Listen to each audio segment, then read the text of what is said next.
ఒక్కసారి కొమ్మూరి గోల్డ్ కి కాల్ చేయండి. తాకట్లో ఉన్న మీ బంగారాన్ని విడిపించి మార్కెట్ ప్రైస్ కి వాళ్ళు కొనుక్కుని మిగతా డబ్బులు మీకు ఇచ్చేస్తారు. గురుగారు, ఈ ఏడాది ఉత్తరాభద్ర నక్షత్రం వారికి ఎలా ఉండబోతుంది అంటారు? అయితే ఉత్తరాభద్ర నక్షత్రం అన్ని పాదాలు కూడా మీకు మేన రాశిలోనే ఉండటం అనేది జరిగింది. అయితే మేన రాశి వారికి ఇప్పుడు ఏళ్ళనడిచని నడుస్తూ ఉండటం అనేది ఒకటి. తర్వాత ఏదైతే ఇప్పుడు శని సంచరిస్తుందో కూడా ప్రస్తుతం అయితే కనుక ఉత్తరాభద్ర నక్షత్రంలోనే ఆయన సంచరించడం అనేది ఉంది. కనుక ఈ ఉత్తరాభద్ర నక్షత్రం వాళ్ళంతా కూడా ఈ ఏడాది ఏ పని తలపెట్టినప్పటికీ కూడా అది వేగంగా పూర్తి కాలేకపోవటం, ఎంత తేలిగ్గా అయిపోతుంది అనుకున్న పని అయినా సరే ఎక్కడో అక్కడ ఏదో రకమైన మెలిక పడుతూ ఉండటం. తర్వాత రెండోది వచ్చేప్పటికి ఏంటంటే ప్రతి విషయంలో కూడా శ్రమ కన్నా మనం ఏమన్నా శ్రమ ఎక్కువ ఉంది, ఫలితం చాలా తక్కువ ఉంది. సో రూపాయి కష్టపడితే అతి కష్టం మీద 30 పైసలు వస్తుంది మనకి. సో ఆ రకంగా వీళ్ళకి ఒక రకమైన నిరాశ కలగటం అనేది జరుగుతుంది. కానీ ఓవరాల్గా ఎన్ని ఒడిదుడుకులు వచ్చినా కూడా తట్టుకుంటారు. సో ప్రాణాపాయాలు కానీ, తర్వాత మరీ సంకటమైన పరిస్థితులు కానీ లేకుండా కొంతవరకు అంటే మనకు ఒకటే అసంతృప్తి, అయ్యో ఇంత కష్టపడుతున్నామే, నా ముందున్నవాడు నాకంట తక్కువ కష్టపడుతున్నాడు, వాడు వెళ్ళిపోతున్నాడు అనే బాధ అయితే దొలుస్తూ ఉంటుంది.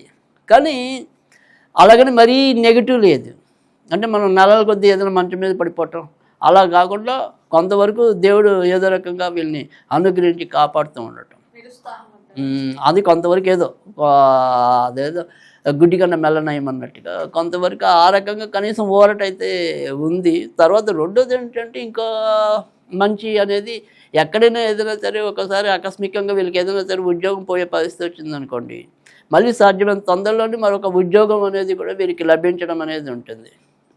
సో శని వల్ల ఏంటంటే ఏదో రకమైన ట్రబుల్ లేకుండా ముందుకెళ్ళటం అనేది ఉండదు. కానీ బట్ కొంత ముందు అయితే ట్రబుల్స్ ఫేస్ చేయాలి.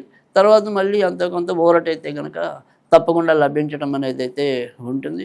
అలాగే ఒక చోట మనకి ఏదైనా సరే రావాల్సిన పేరు రాలేదు. ఈ 5-6 నెలలు మనం బాగా కష్టపడ్డాం ఒక సంస్థలో, రాలేదు. కానీ 7వ నెలలో ఇంకో మంచి చోట కూర్చోపెట్టి మనకి తొందరగానే మళ్ళీ ఆ పేరు తీసుకురావడానికి ఆ శని భగవానుడు వీళ్ళని అనుగ్రహించడం అనేది ఉంటుంది. కనుక ఆ రకంగా ఊరట అయితే ఉంది. అయితే ఇక్కడ పెళ్ళిళ్ళు కావాల్సిన వాళ్ళు ఎవరైనా ఉంటే కనుక బాగా కష్టపడితే తప్ప ఆ వివాహ యోగ్యత అనేది ఉండదు. ఇక భార్యాభర్తల మైత్రి విషయంలో పెద్దగా చెప్పుకోదగిన ఇబ్బందులు ఉండవు. ఇంకా ఎవరైనా సరే అనుకోకుండా వేరే వేరే ప్రాంతాల్లో ఉన్నా కూడా ఇప్పుడు సాధ్యమైనంత తొందరలోనే వాళ్ళు కలిసే యోగ్యత అనేది, ముఖ్యంగా జూన్లోపు వీళ్ళు ఆశించినంత మంచి మార్పులు కలగటం అనేది.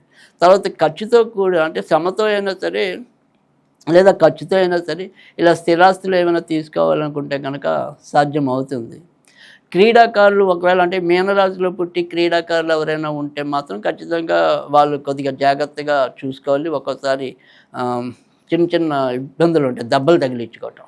సో అందుకని వాటి వల్ల టెంపరీగా కొంత బాధపడటం అనేది అయితే ఉంటుంది. ఆ రకంగా క్రీడాకారులు మాత్రం ఖచ్చితంగా కొంత జాగ్రత్త తీసుకోవాలి. ఇతరత్ర పర్వాలేదు. ఉత్తరాభద్ర నక్షత్రం వారు ఎలాంటి రత్నాన్ని ఉపయోగిస్తే బాగుంటుందంటారు? రైట్. ఉత్తరాభద్ర నక్షత్రం వారికి సాధారణంగా చెప్పేది అయితే కనుక ఇంద్రనీలం అని చెప్పడం అనేది ఉంటుంది. అయితే ఇంద్రనీలం కన్నా కూడా వీళ్ళు పగడం పెట్టుకున్నట్టయితే కనుక ఈ సంవత్సరం ఆర్థికంగా అభివృద్ధి అనేది, అదృష్టం పెరగటం అనేది మరింత ఉంటుంది. సో పగడం పెట్టుకోవడం వల్ల మరింత మంచిది.